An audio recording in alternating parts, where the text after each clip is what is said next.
There is no one else like you.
Just your name, Jesus. Just your name, Jesus. And thank you for that. Maui ke huako, Sisu. Sisu. We call out upon you.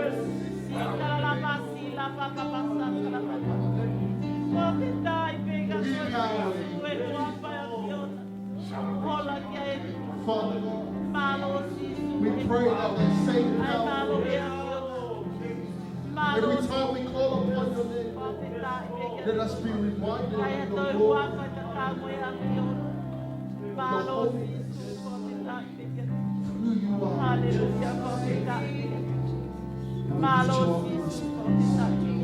Open up our hearts, Father, to receive your word, to receive direction, Lord Jesus.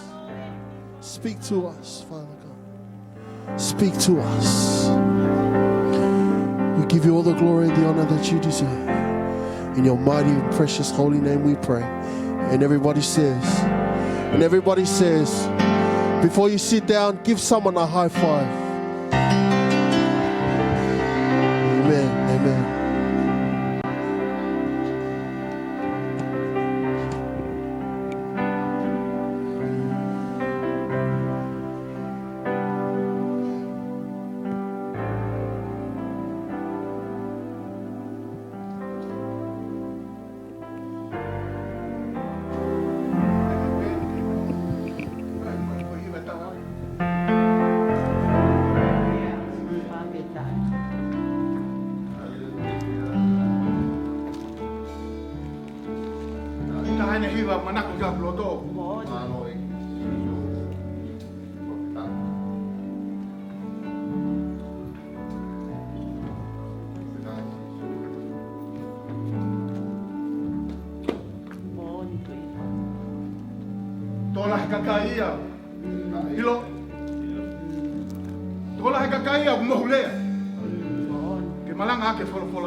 mau whakakoloa he koe monu ia ia kari mau tōru. Ke mau whanongoa ho leo. Lea mai ei ki ho wholofola. Ko kakai unau whanongo ko leo. Mea ngā ue ke tamai o eiki vai vai. Mea ngā ue ke tamai o eiki mamaki. Ke whakaha ia ia malo hi tāpe. O wholofola. O mai o lau maari e o kau he polokala mamalanga. Unstoppable church e whiawhini. E huafa pe o Sisu Christ ko aloka ko mau whangoa. Amen. Talele e toko tako toa pe o ke mea mai e o pe. Au maa ki nau tolu I whare lotu ni. Toi si pe taimi. I welcome everyone that is watching via the web and everyone else that is in this building. There is not much time. Whangofua he pureanga ke tau katoa mai. That the government has allowed us all to gather together in His Zion. Ko kore pe he whainga maari e koe ni ko tūmaku. Tau sio mua ke he tohi a ua korinto vai tahaua. Te ulaua tu pe verse fitu ke verse onohiwa.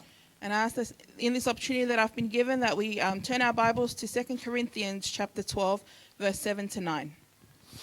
Ke mau katoa ai mahu inga talanoa koe ni ko kore whamorimori atu lau ai vai tahaua anu koto. So that you can grasp the whole understanding of this chapter, I ask that you read the whole chapter 12 in your own time. Ua korinto vai tahaua. 2 Corinthians chapter Te ulaua pe 12, fitu mo hiwao pe ono wharea. and I'll read 7 to 9. Pea te ria nā ku whia lahi whau au I hono lahi o ngahi mea nai whakaha. Nai tuku ke te au e tolo unua I he kakano. Koe mea whekau a se tane ke tuki I au. Te ria nā ku whia lahi whau. Pea I he meani. Nai riunga tolu e ku kore ke eiki ko ui ke mahu ia te au. Pea pehe mai e ia ke te au. Koe toko ni e lahi mau. Te ko whakakato I kumalohi I ho vai vai. Ko ia te uwhiwhia lahi mo pore ai mua. I he ku ngahi vai vai. Ko uhi ke nofo ia au e mālohi o kalaisi. God has shown me amazing and wonderful things. People should not think more of me because of it, so I wouldn't become proud of myself. I was given a problem. This problem caused pain in my body. It is a messenger from Satan to make me suffer. 3 times I begged the Lord to take it away from me, but He said to me, "My grace is all you need. My power is strongest when you are weak." So I'm very happy to brag about how weak I am. Then Christ's power can rest on me. Whawhita ke eki. Praise the Lord. Ko whia o mai whakamamau ke vesi ono hiwa. Hono fitu. So I'm focusing on verse 7 right now. Pea te ria nā ku whia lahi whau au I hono lahi o ngahi mea nai whakaha. Nai tuku ke te au e tolo unua I he kakano. Ko mea whekau a se tane ke tuki I au. Te ria nā ku whia lahi. So I wouldn't become proud of myself. I was given a problem. The problem caused in my body is the messenger from Satan to make me suffer. Tana mai e Paula, tua tolu. Paul says 3 times E ku kore ke eiki. that I asked Tō God atu. Ai tolo unua ko mouai. to take this thorn that is in my body.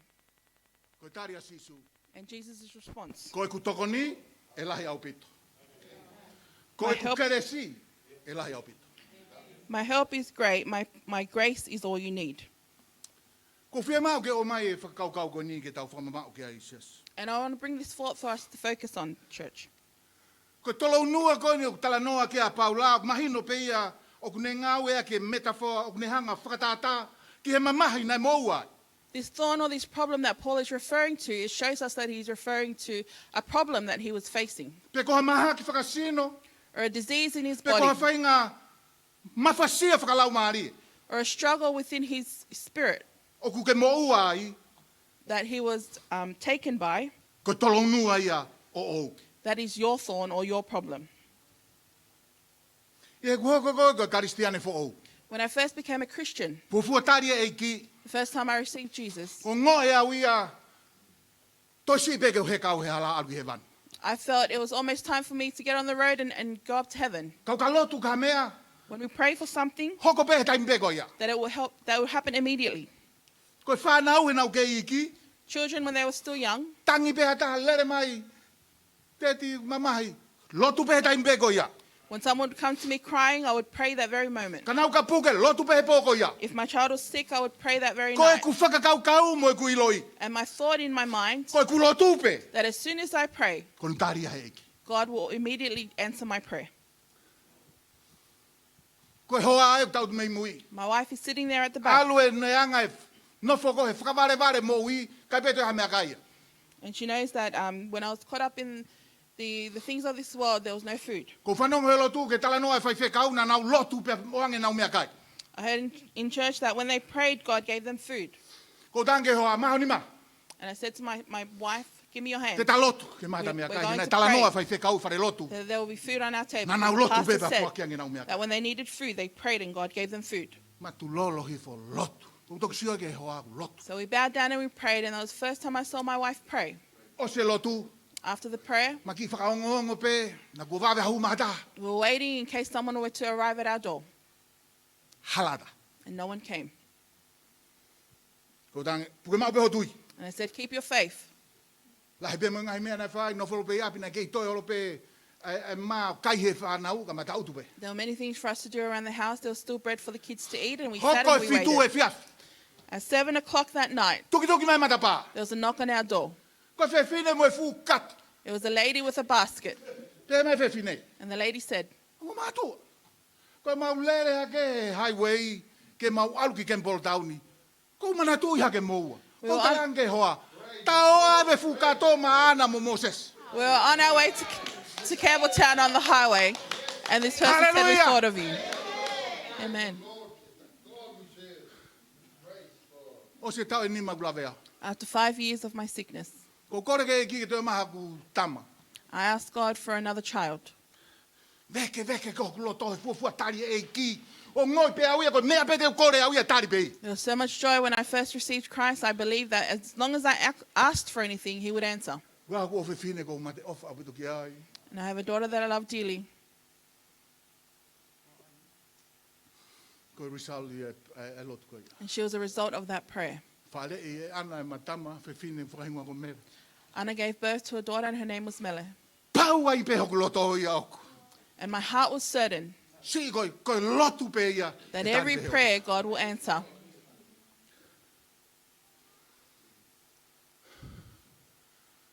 Toki au mai ke ku lavea. And it wasn't until I had this sickness, Lotu. I prayed. Mea pe ko ilo. That was the only thing that I knew. Lot. Pray, pray, pray. Kai pe puri au ka mea ai. Lot. Pray, pray, pray. Langa pe. But there was still pain. Lot. I prayed and I prayed and I prayed, Oi au webe. and I was still in Ko te pain. mo kata. Te ko ilo ko mo tau tu mai ko na. Don't laugh, because as you sit there, Tau fouko toa pe ai. we all go through this. Mo ilo mea tau hawa ki whare lotu. The reason why we come to church Ko hunga ai mea ai fuma mai au because pe there's toi loto. something that is hurting us inside. Ko fea e tau kore ke eiki. So many times we've asked God Toa tu ni te to au. take it away from us. Whawheta ke eki. Praise the Lord. Mo ilo mea ko tau whai. You know what we need to do? Ko mea ko wako na ki ko tau tolo. It's what we've been taught to do. Ke tau hoko ko kau karistian le lei. That we become good Ko ne langa Christians. pe pa lahi mo tolo unua. And that when there's Ko pain mea and pe tau whai ko anguish, tau lotu. the only thing that we need to do is pray. Amen. Tau Amen. tulu tu yo lotu. That we bend our knees and O se pray. tau e me ni. Tau pe he eki. And after our amens, we say, God, I'm expecting it soon. Ba veni mai pe ho tari e lotu. I'm expecting your answer soon. O se te ahita. After a day, O se te ahua. after 2 O days, se te wikita. after a week, Ka pe ka me hako. nothing happens. Mo ilo mea ko tau whai. And you know what we do? Toi lotu pe. We still pray. Amen. Amen. Tau ilo e tau tolo ko tua tari lotu. Tau We toi know that lotu He's pe. a God that answers prayer, so we pray. O se ahita. After a day, O se ahua. after 2 days, Hala pe. there's still nothing. Tau ilo me wholo ake whekau e kau mātu ake nau hau me nau lolo o tākai. But we know from the Bible that says that tell people to come with their oil and pray. O si pa tau lotu pe au i ke huafa siova. And we Pe pray i and we he call out to huafa the o Spirit sisu of God. kalaisi.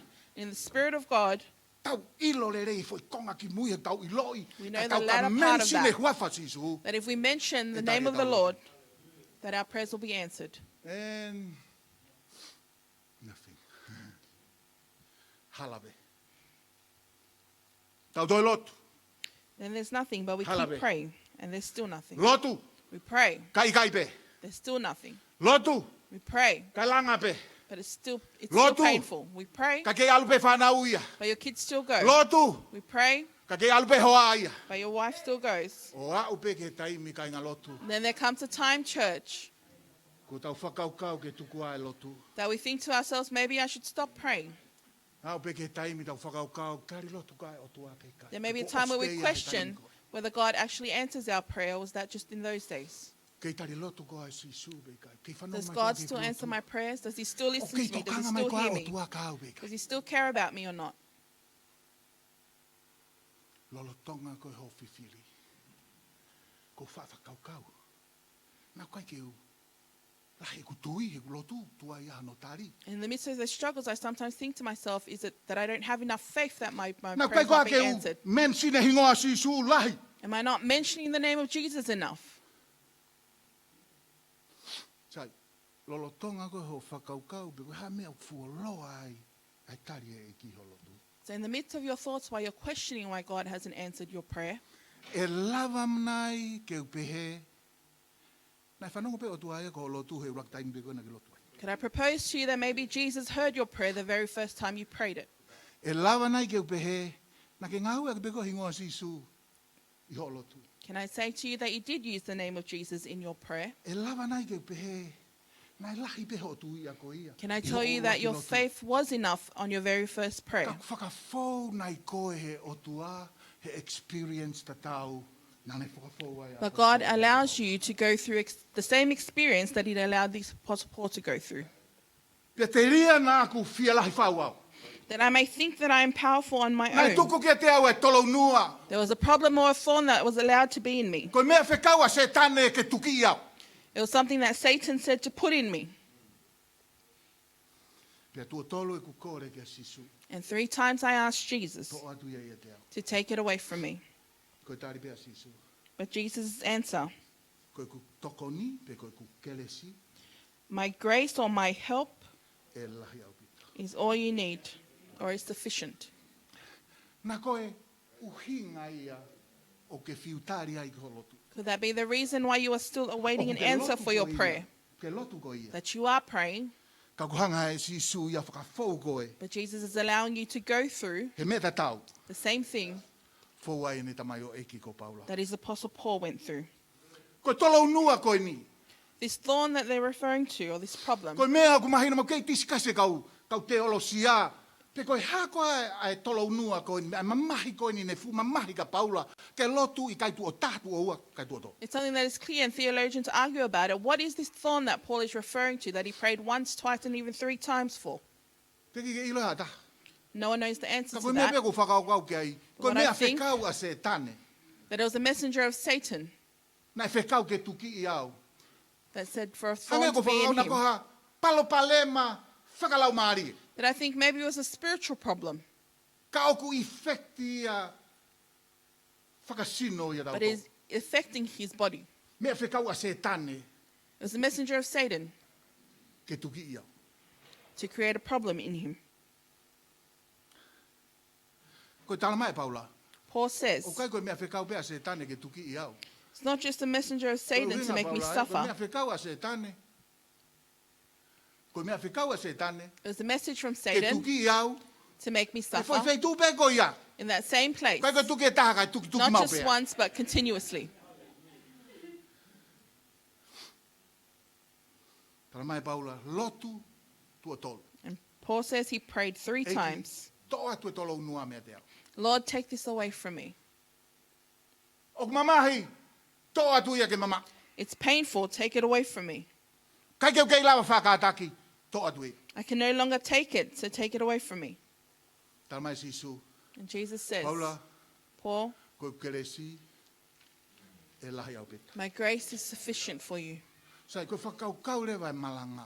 So this thought of my preaching today, Fia maali e pe. My grace is sufficient. Fia malia pe. Te lava pe e koe. That you accept it because you can make it. Fia That maria His pe. grace is sufficient to you. Pe koe palo pale ma whakalau maari. Whether it be a spiritual problem, Pe koe palo pale ma whakasino ke moua. or whether it be a problem in your body that you are stuck with, Pe koe maha ki whakasino. whether it is a disease in your Pe koe body, ha mea ku whakatupu langa ko whatu. or whether there is something that is causing your heart to ache, Tala mai sisu. Jesus says Fia maria pe. Kaunanga. that you be happy Maria or pe satisfied Te lava pe e koe. because you will be able to withstand it. Palo pale ma I au. He rea koni. And I find this problematic. Ulua ki tala mai. Koe tolo unua. Nai whoaki ang. First, it says that this thorn was given to him, Ne o mai ka te au e whehui koe ni. and it raised this question within me: Ko haina ne whoaki ang e. Ai tolo unua. who gave him this thorn or this problem? Sai. Koe e ki ta tau pe koe. Na ne o ange koe koe. A many revelation. So the same Pea Lord moe that gave him the lahi whau. O mea whakaha. Pea moe viso ne. so the same Lord that gave him revelation and visions, Koe e ki ta tau pe na ne toi o ange. Mo tolo unua. the same God that gave him this problem or this thorn. Hallelujah. Amen. Ta nei. Ta koa. Ta koe. O tua ta tau pe koe o whai au. So it is the same God that loves me, O tua ta tau o kune malu i au. the same God that protects me, O tua ta tau o kune ui au. the same God that calls me, Koe o tua ta tau pe ia. is the same God Me te o mai mo tolo unua. that's also giving you this thorn or this problem. Whakawhetai ki e ki. Amen. Praise the Lord. Ko mana tu e tala noa ko nina ke kau ia lau. I remember this story, and it wasn't Taimina part fe of my whaohia ia thoughts, se kope. Pea mo o tua. that when Jacob was wrestling with E God, whatonga he o tua fu malo he kakano se kope. and God saw that Te Jacob's kome flesh iaho. was too much. He ka siwa se kope ki ai e si mati. It was nearly day because if Jacob sees it, he will die. Nani hanga break his hip. And he broke his hip. Pea tala mai nai ketu ai be se kope. O au kene mate. And it says that Ta Jacob koa ko o stumbled tua until ta he tau died. pe koe kune tāpua ki au. So it shows that the same God that blesses me Ta koa ko o tua ta tau pe koe kune o mai e viso ne lahi au pito. is the same God that gives you great vision. Ta koe o tua ta tau pe koe kune tō au ki palataisi. So it is the same God that takes me to paradise. Ko toi o tua ta tau pe ia.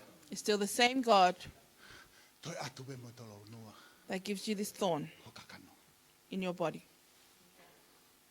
Kai ke ngatai. Ko toi palo pale mai ia hen.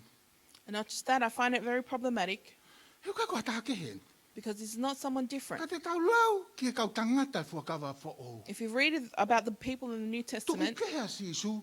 Taha ke apart hea from wapau. Jesus, one of the greatest was Paul. Pea ko paulain. And this is the same Paul Ne tala in mai. this story I kai ke tu o taha. that tells us it wasn't just once, Kai it ke tu o ua. wasn't twice, Tu o tolu e ku kore ki a sisu. but 3 times he asked the Lord Tō atu e tolo unua. to take this thorn away from him. Ko taripe. And the answer, Lahi pe ku alo whaka te koe. my grace is sufficient for you. Eiki o ku mamahi. Lord, it hurts. Eiki o ku uhu. Lord, it's overwhelming. Whainga tā ke kātaki. It's difficult for me to withstand. Ko taripe a sisu. But Jesus' answer, My grace is sufficient. Te klavai pe e koe. my grace Te is klavai pe e sufficient for koe. you. Ko iai. Taimi lai tau o mai whare loto tau sioka one. Puno puna one. Whakaulua one. Ma hike ni make o lunga. So therefore, there's many times we come into church and we see Honor jumping and praising and lifting up his hands, and we think to ourselves, man, Sio ke motu a koe. look at that man, Ne fia fia. his joy. Sio ke motu a koe ne whawhetai ke o tua. Look at the man and the way that he praises and Ka koe worships mea God. mo tala atu. But this is one thing that I'm telling you. Fia fia o ne. You know the joy that Honor Ne has, whawhetai. the way that he Tala mai he worships. tau potu tohi. The word Fia tells fia us pe. Iai pe mo tolo unua ia. that you are joyful, but there's still a thorn Ko ia te inside. ke fu manu manu koe. Pe te ke fu whakao whai ia. Therefore, don't think to yourself, E koe puna pea o nei ia. Puna pea soana ia. Puna pea mere because ia. when Honor jumps, when Sana jumps, when Mele's jumping, there's still a thorn that is still in their body. Mo ilo koe fuoloa koe nofo e tolo unua. You know, the longer that pain or that thorn stays in Tau you, poto pe tau tolu iano fufu i. the wiser or smarter we are at hiding it. Tau lava lele pe tau tolo whalotuni. We can still come to Tau lava lelei church. pe tolo lea say hello. We can still say Tau lava lelei hello. pe tolo lulu nima. We can still shake hands. Ka kui ai pe mo tolo. Yet there is a thorn that is in us. Ai pe mo tolo no. There is a problem that is in us. Fa feta ki e ki. Amen.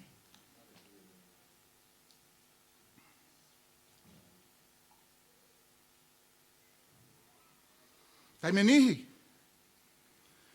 There are times Ke ilo e ko ia hu tolo noa. that you know your Ko thorn, ilo lelei hu tolo noa ko ki toi puri ai. that you know my thorn, it's not Ko hidden. men ko tala atu. But there's one thing that I O tell te you, musio lalo mai ka. don't look down on me Ko uhi ko mo ilo hu tolo noa. because you know my weakness. Ka Or ke you ke know ilo my mo thorn. to.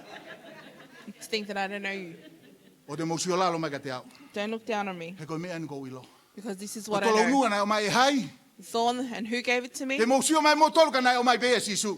You may look at me funny, Na but nei ilo God ia gave te it ula vai to me pe ia ia. because God knew that I'd be able to take it. Me an ko ke whakau kau ki. And this is what I want you to think about. Ke uhinga ai hoko mai tolo noa.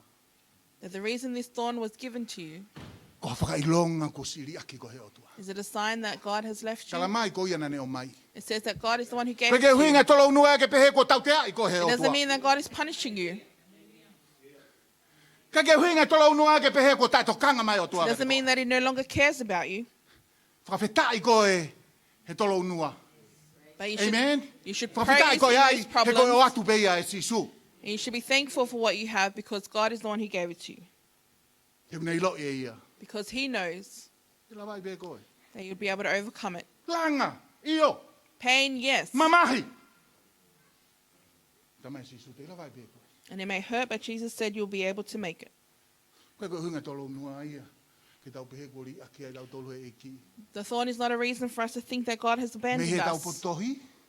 From the Tala mai scripture, ia ko uhinga tolo noa it says ia. that the reason He for pia this ngā ue e ki amo is ko e. because God wants to work with Tene mea you. ngā ue a ki peia ko e. Because God wants to use you. Hallelujah. Amen. Kei ngā ue peia ko e. God still works in you. Uhinga tolo noa ia. And the reason for this thorn Kei pura i pe o tua mamani. is because God still rules the world Kai puri ha me ai e ki ai. and nothing is hidden from Him. Whawhetai ki e ki. Praise the Lord. Sai, koe mea ni ko pehe ai koe. Te ke lava pe koe ia o kātaki. So this is the reason why I say that you'll be able to take it.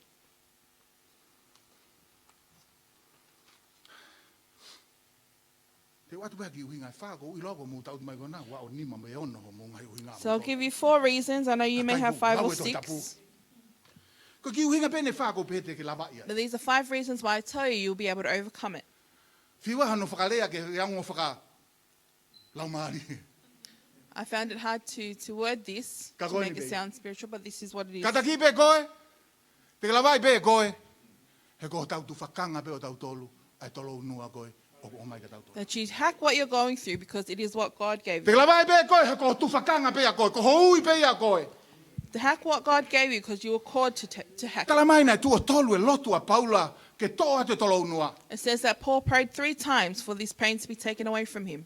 Tange si sui kai. But Jesus said, Ke ilo no. tolo unua koe na. You know the thorn that you Te have, lavai pe koe. you'll be able to overcome it. Ko hoku finangalo pe ia oku. It is my ia koe. will for you. Taimi pe ia nehi wai pe mea ia. Ko tukat pe au ke kataki pe. And there are times that I give you to Ko tu allow you sia to pe mo hack it. kataki pe. Malanga pe bang ke kataki You pe. preach and you hack it Ko hoku finangalo pe ia. because that is my will for you. Mo ile mea koe ke leo la mo e meni. You know why your amen's not loud? Ko ngai mo whakaukau mo tolu. Ko lotu ko toa pe. Because you think to yourself that every prayer Totonu ke tari e sisu. God should answer. Aki whakatonu e lewa ki foi whakaukau So ke let me just halaki correct koe. that way of thinking for you. Tau whakaukau ko hui wawe ke prayer list. That you think that because it was given to the prayer list, Ko hui wawe tau mea ofa ke whaiwhekau ko TV kala mai ke o mai ka lotu mai ke because I've hoko. given my tithes and I've prayed for it to happen, Pea pau le vai ke hoko he and tai it tau must lotu. happen the very time I pray for it. Tau whakaukau tau toko tau mua pe koe. O lotu. Then you may think that the purpose of prayer Ke hanga o tua whakatau loto. is for God to do what we will. Amen. Ko tau whakaukau ia ke tau lotu pe pa whahe o tua tau That we loto. think that if we pray, God will do what we desire, what we ask. Te tala atu koe malohi e lotu. I tell you that the power in prayer Koe mālohi e lotu. The power of Pe koe prayer, tau mua e lotu. or the purpose of O prayer. kui kai koe a ia ke whinangalo mai o tua ko tau ngahi loto. It is not that God will do as our hearts Pe desire, whinangalo mai o tua ko tau ngahi whi mau. or that God may do what we Koe desire. tau mua mo e mālohi e The lotu. purpose and the Ke power tau of whi prayer mau e tau tolu e whinangalo e is otua. that we will what God wills. Hallelujah. Amen. Koe pas ai. It's time.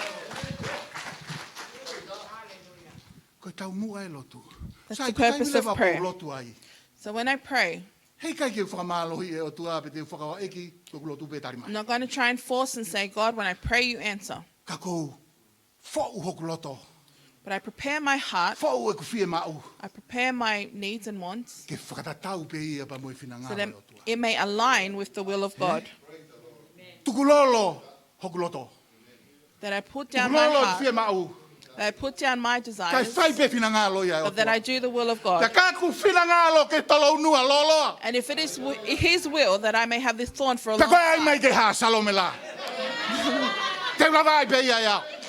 I know that I will be able to Hallelujah. overcome it. Amen. Wa umai lotu ia. Ke tuunga. Tau tukulolo pe tato eiki.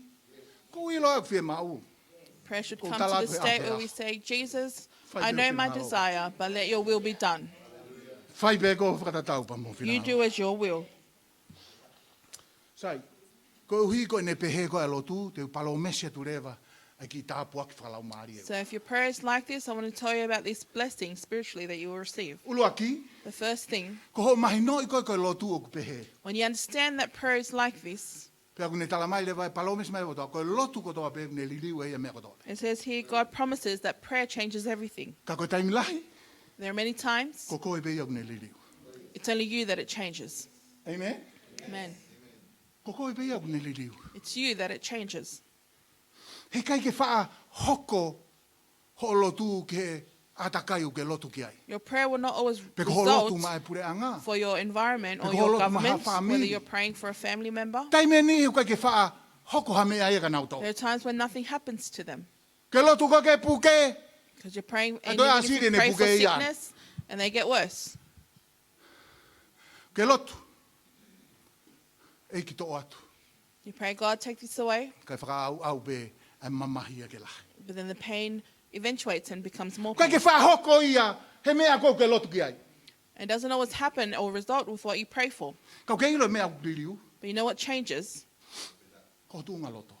Is the state of your heart. Amen? Amen. Liliu ho o attitude. Your attitude changes. He? Liliu mo anga ho sio a ko ia, ke palparema ko ke fau. And your view of that problem changes. Tau hiwa pe tau tolu. It is well We sing It this is song, well. it is well. with my soul. Langa pe ia. It's still Mamahi pe ia, painful. koe ke pehe ta It still langa. aches. It's not to say that it doesn't ache, Ka ku ke whalala pe au. but I still trust. E ke ku uhu pe langa. Lord, it's Kai kau kai lava overwhelming and makata it's ki. painful and I can't withstand it, Ka te ke whalala pe au. but I will still trust in you. Te ke hiwa whakawhetai pe I au. will ka te still ko. sing praises to you. Te ke hallelujah pe au I ia will ka te still ko. say hallelujah.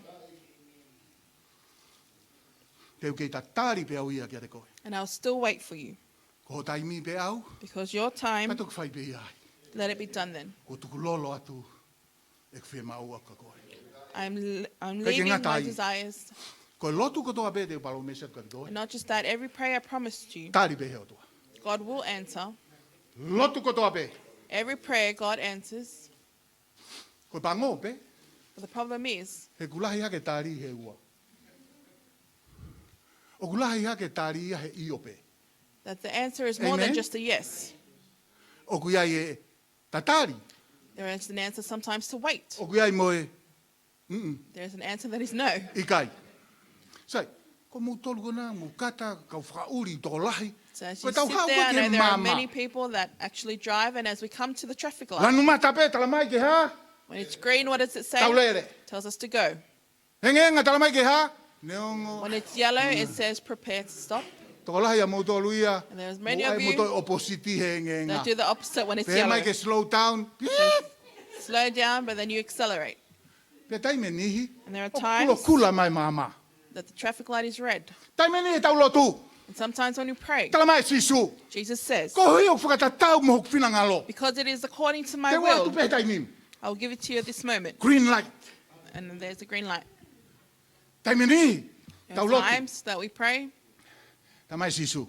and Jesus says, Te kei ke mateuteu ai mea koe ni ke kore mai ke huanga o atu ka te koe. it's not the time for what you are praying for me to give Pe you. o te kei ke mateuteu koe. You are not Ke ready mea koe o ku ke kore for mai what te you o are atu. asking.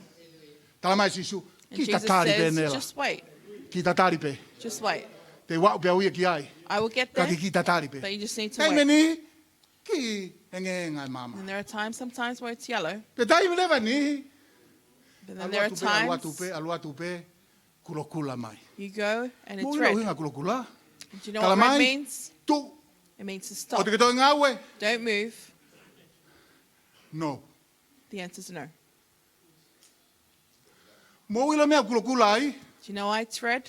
Ue toko taha ia. O kulawa ia sio katoa ke hala. Because there is someone that can see the whole road. O kune ilo ia ia. O kue ele lue o kulere mai. He knows that there is a train approaching Kai te kalava ko sio ki ai. and you can't see it. Fie mawe ko ia ke alu. You want to go. Ka kune ilo ia ia o kue ele lue o kulere mai. And he knows that there is a train approaching. Ka pau e pe atu io. And if he says yes, there's a crash course.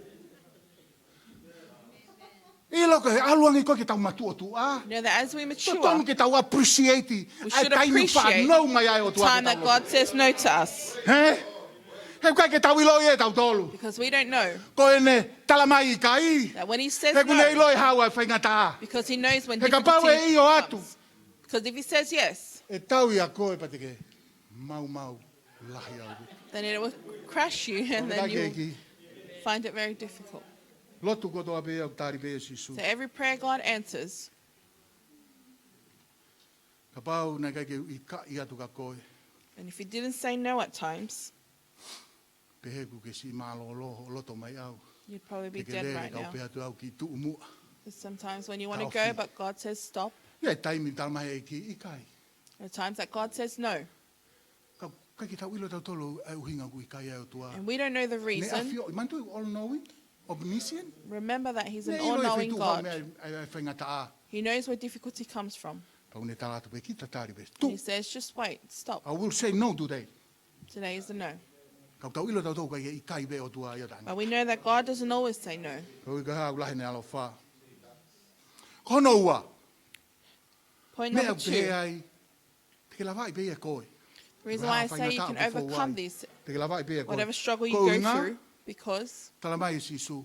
Koe tolo nua o ku ke mo uai. Jesus says the thorn that is in you, O ku ne whakakakato e ia e ku tau mua. it fulfills your purpose. For my strength is made perfect in your weakness. Amen. Ko tau mua e o tua e ke whakakato no malohi ia koe. The purpose of God is that His strength Tā may be ko made tolo whole in your nua weakness. ia. That Ke is why whia you have mau this ai thorn, malohi e o so tua. that you may want the He power ka of pau nei God. kai te ke tolo nua ka te tau tu whale lotu e aon. Because if you were not weak, maybe you wouldn't be Ka sitting pau in nei kai church ke langa today. tolo nua. If it were not He kai te ke lau e koe painful, wholofola. maybe you wouldn't read the Bible. Whawheta ke e ki. Amen. Ka pau nei kai tolo nua. Maybe you didn't have Nei that kai ke thorn. whia loto koe ke seve o tua. You wouldn't want Ake to ko serve toa ho loto. God with every ounce of your heart. Whakakakato hoku malohi. He tolo nua. It says that Pea his ke to power tautu is ko made hanu pe koe perfect. hamea koe ke taria holo tu. In your weakness, and you may sit there and cry about it. For my strength is made perfect. Tala mai whakakato. Hange pe koe koe kuki koe kau whiwhene kuki. It says that it's made whole or made perfect. He kai ke ifo ho kuki a koe wai pe ki ingredient ta. It's just like when someone cooks, it's not the same taste Ko ni unless toki you kau pe ana ia. include that Sio ingredient. tala mai sisu. And it's not until Many you include that. revelations. And Jesus says there are many Many revelations, visions. Tāpua ki lahi. Visone lahi. great blessing, Whakaha great lahi. visions, great revelation. And But there's still a thorn. a phone. Tako ini to kakato ia pea ngā holo ho lere koe karistiane. So that is the fulfillment He of your hoko mai race koe as a aki Christian, fonde whakakato. when that thorn comes into you so that it may complete Whakalahi aki ho Fulfill. tui. or encourage your faith, Whakawhia maari aki ho mamahi. and that may give you rest in your pain. Whakakato e ku tau mua a kuia. that his Koe mea will ko may be pēa, made ki ngā perfect. koe. That's why I say you will be able to overcome it, Whakakato i tau mua ia te koe. because God's will is made Hono whole tolu. in it. Te whakalea peo pehe. Point number 3, I will say, Ne ongo i tolo au nua. despite that thorn, Kei lahi ange pē tāpua ki. God's grace is still abounding. Mana tu e tau reso ni. Pe ko hui koe lahi e ngai whakaha. Remember our theme that because there is many Pesi uraki things, ke ono tohaka paula ke langi ono tolu. verse 1 to 6 Tohaka ki pala taisi. talks about paradise. Whanongo he ngahi lea koe ngofua i ke ngāwe ke tangata. We hear words that men aren't allowed to use. Whakahange o tua ngai tāpua ki lahi. God showed him many blessings. Whakahange ngai whakaha lahi. God showed him many revelations. Whakahange mo ngai vision e lahi. God showed him many visions. Moe ki tolo unua. And God showed him this Etabe. thorn, this problem, this one problem. Multitude of revelation. Ngahi whakaha. Ngahi vision e. It's a multitude of revelation, multitude Koe of ki tolo unua visions, pēta. but only one thorn. Tā oku kei lahi ange pē tāpua ki ai o tua. So it seems that the blessing Ki and the lawai grace pē of God koe is so kei much lahi ange more. pē tāpua ki ai o tua. It is greater He ki tolo unua koe atu ka than this koe. one thorn that you were given. Tau tu pē whine ki mo tangata eki. So as you sit there, Te man, awa ka aho. and there comes a day, Lau ho tāpua ki. count your blessings, Name them one by one.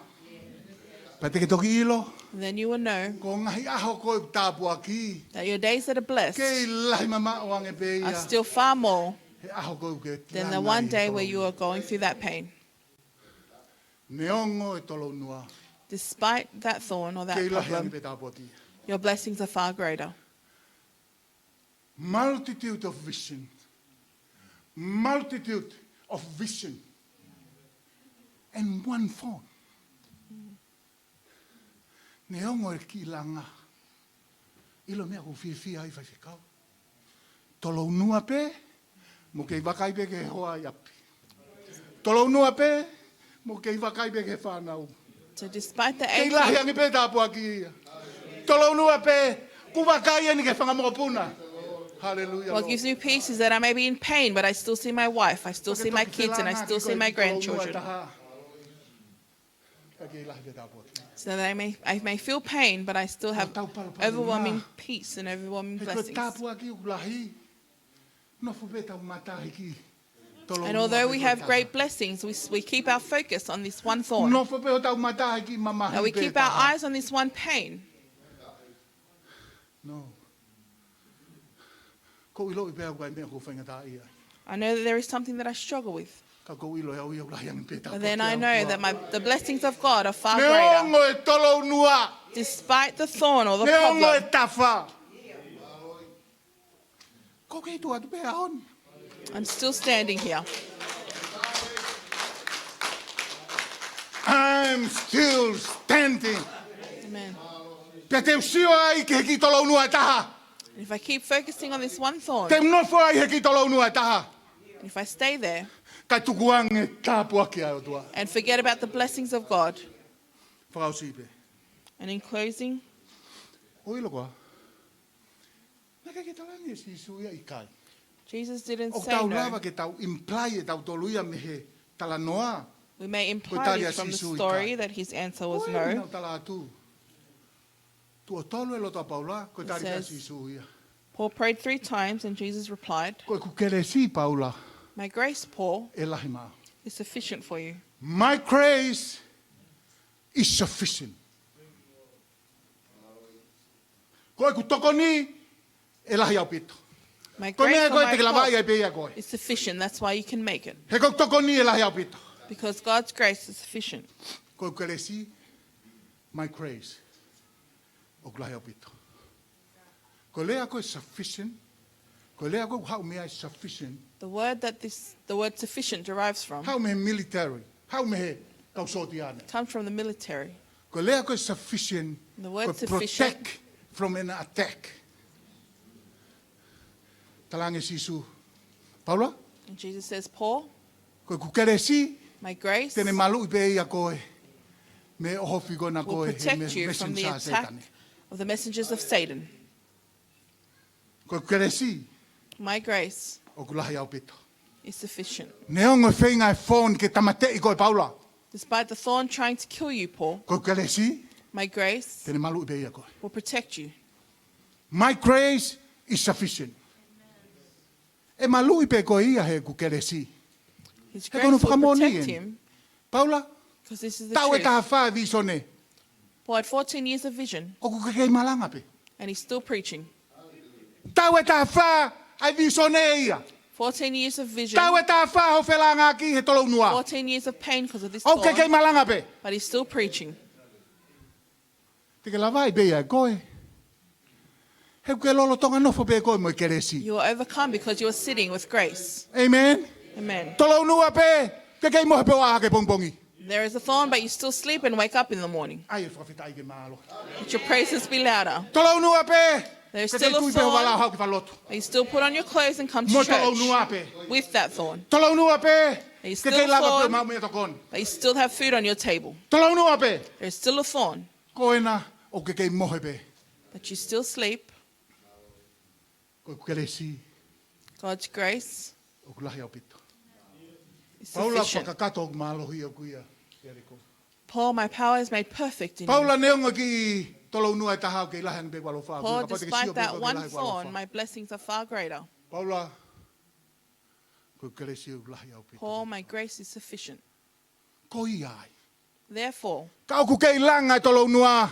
if there is still pain from that thorn, Tala mai si su ko alo wha o kulahi au pito. Jesus says that his grace is sufficient.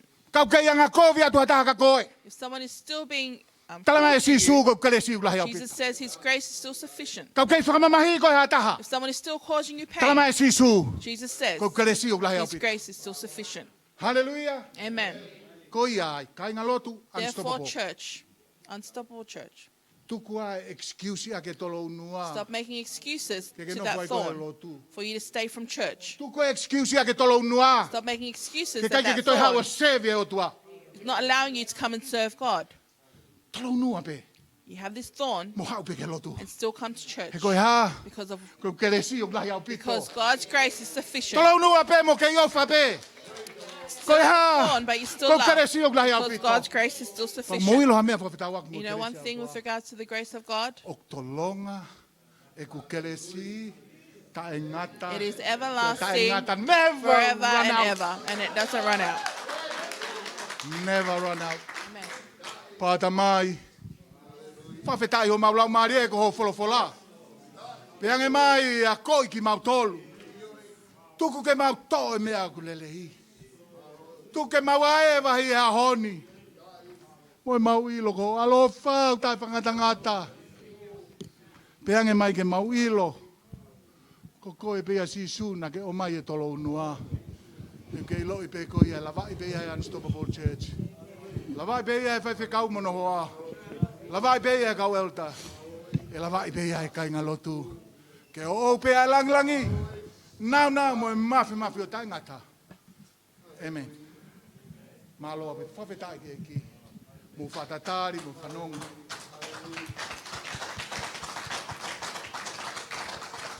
Whakausi mai e tā mea.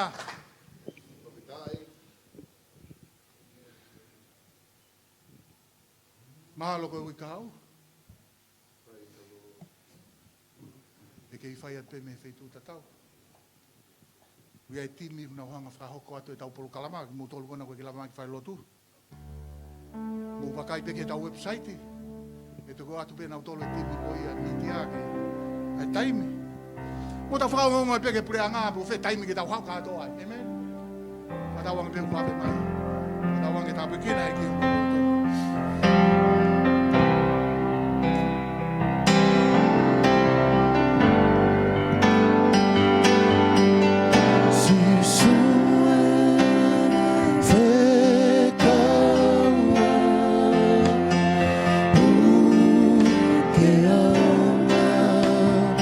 Eku